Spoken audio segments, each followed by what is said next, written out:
I wanted to talk about some of the books that touched me. And these are not all of them. There are more, but some have been lent to friends. Some have still not unpacked in my new home. I want to start with the book of the first editor I ever worked with on my novel also, Alison K Williams. She has written 7 drafts, and while, as the name says, it is about the different drafts that you go through while writing a book, be it fiction or nonfiction, it really is about the writing life, what it takes, its challenges, but also its joys and its quirks. I highly recommend this book for writers of all stripes.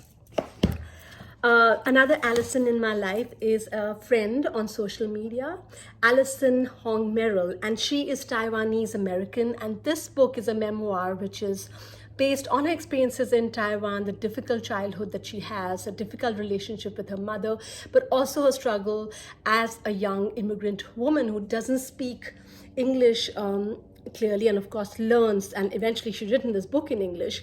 But it's very moving, and I think even a non-immigrant could relate to the angst that she goes through, and also her descriptions of Taiwan are really beautiful. Then we have another friend, Amy B. Scher, who I met in a writers group this year.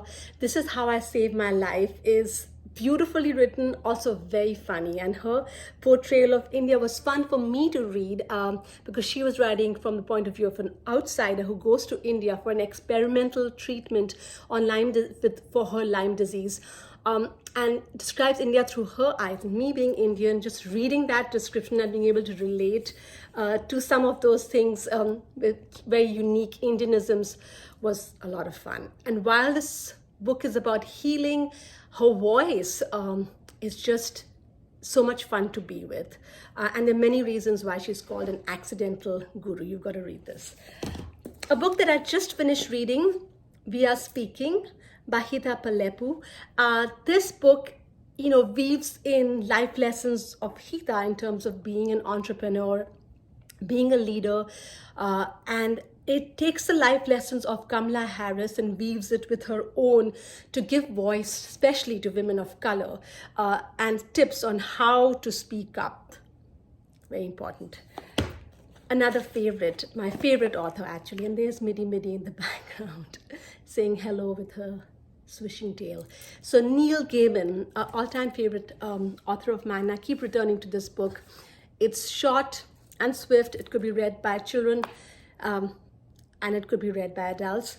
Coraline, really beautifully and hauntingly crafted book. The Third Eye, again, a book that I've read before, and these couple of these books that I keep coming back to, and I grab them between my other reads. The Third Eye is set in Tibet. It was a bit controversial when it came out. You got to read it to find out why. Then Burnt Sugar by Avni Doshi. This is going to be turning into a film I think in the next 1 or 2 years. Avni Doshi is like a craftswoman. Like each sentence of hers, each word is like perfectly placed. It's like precision crafted. And I like the fact that she's writing about so-called not so likable women. I like that. Not every woman.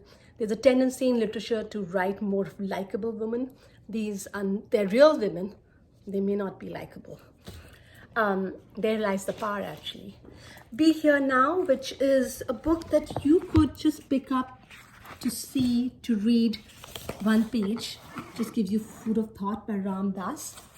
This will appeal to those who are mystically inclined. And I think this is great for reflection. And in the same vein, we have Signs, The Secret Language of the Universe. Again, for all of you who think there's more to the universe that meets the eye, I fall in that category. And lastly, Woman of Color. This is by a blogger and writer based in Brooklyn, the same neighborhood that I used to live in. I really admire her work and her blog. And this is a great book also for young women and girls.